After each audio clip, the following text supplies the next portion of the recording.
Kahanga-hanga po ang kwento ng isang batang nakilala ng GMA News sa Sulu na mahigit isang oras naglalakad makapasok lamang sa eskwelahan. Wala nang ang baong pagkain, ang kanyang konting perang dala, iniipon pa para sa kanyang inang may sakit. At ang kanyang mga sakripisyo, nagbunga po dahil nagtapos siyang valedictorian ng kanilang batch. Balitang hatid ni JP Soriano. Araw-araw mahigit isang oras naglalakad ang grade 6 student na si Alexis para makapasok sa Lambayong Elementary School sa Hulo, Sulu. Mainit man at di tiyak ang kaligtasan sa lugar, perfect attendance pa rin si Alexis. At kahit wala halos baong pagkain araw-araw, si Alexis ang valedictorian. Gumigising po ako ng maaga. Kasi po kung magte-tricycle ako, wala na matitira sa baon ko. Ano bang gusto mo maging kapag naano mo Guro po.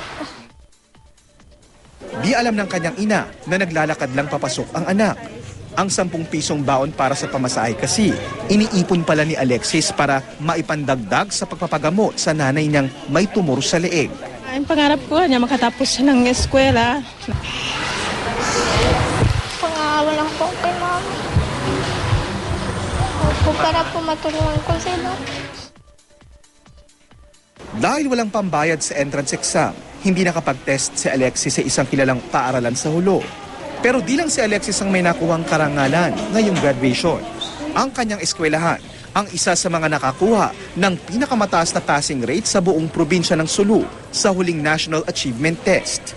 Karangalang nakuha nila sa kabila ng sitwasyon ng kanilang eskwelahan. Ang ilan sa kanilang mga classroom, mistulang swimming pool dahil sa baha na 3 taon ng ganito. In spite of the kakulangan sa school, yung classroom nila, yung state ng mga mag-aaral mismo, pero hindi yun naging hadlang para maging valedictorian siya. In spite of that, we are trying our best naman. There are times kasi ayaw na namin maghingi.